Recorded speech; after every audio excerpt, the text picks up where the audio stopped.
کمال اتا ترک نے اپنے سپاہیوں کو حکم دیا کہ ملک کے بڑے بڑے ملاؤں کو میرے پاس لے آئیں۔ جب ملا آئے تو اس نے ان سے کہا، کسان حکومت کے لیے گندم، چاول وغیرہ اگاتے ہیں، گوشت، ڈیری فارم، درزی اور دیگر چیزیں بنانے والے اپنے لوگوں اور اپنی حکومت کو فائدہ پہنچانے کے لیے کوئی کارآمد کام کرتے ہیں۔ آپ اپنی حکومت اور اپنی قوم کے لیے کیا کر رہے ہیں؟ مولویوں نے کہا کہ ہم آپ کے اور اپنے لوگوں کے لیے دعا کرتے ہیں۔ کمال اتا ترک نے پھر انہیں سمندری سفر کی دعوت دی اور ایک ملاح کو حکم دیا کہ وہ جہاز کو بیچ سمندر میں چھید کر دے۔ سمندر کے بیچوں بیچ ملاؤں نے جب جہاز میں سوراخ دیکھا اور جہاز میں پانی بھرتا دیکھا تو وہ سب چیخنے لگے۔ کشتی کے نگہبانوں نے مولویوں سے کہا کہ وہ دعا کریں تاکہ جہاز میں وہ سوراخ بند ہو جائے۔ مولویوں نے غصے میں آ کر بلند آواز سے جواب دیا، کبھی دعا سے بھی سوراخ بند ہوا ہے؟ تو ملاؤں نے کہا کہ اس پانی کو ہمیں جہاز سے نکالنا ہوگا ورنہ ہم سب مارے جائیں گے۔ کشتی کے ملاؤں نے کچھ بالٹیاں مولویوں کے ہاتھ میں تھما دی اور کہا کہ وہ لگاتار پانی نکالتے رہیں۔ مولویوں نے بغیر رکے جہاز سے پانی نکالنا شروع کر دیا۔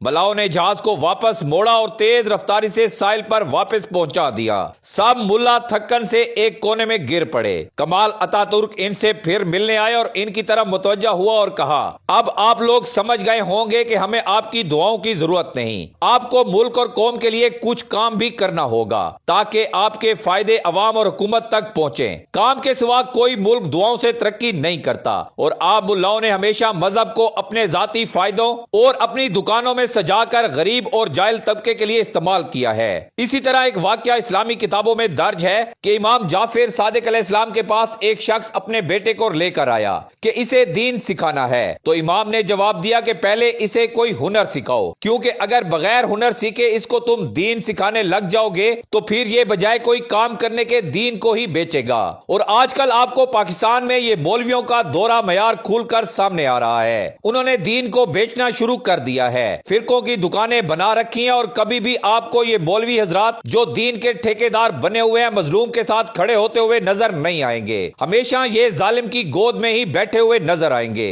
لیکن اب مسلمانوں کی نوجوان نسل باشعور ہو چکی ہے، اس لیے اب ان مولویوں کی دکانیں آہستہ آہستہ بند ہونا شروع ہو جائیں گی، اور یہ ملک پاکستان کے لیے بہت فائدے کی بات ہے، کیونکہ ان مولویوں کو کوئی کام تو آتا نہیں، صرف دین بیچ کر یہ ملک میں تفرقہ پھیلاتے ہیں۔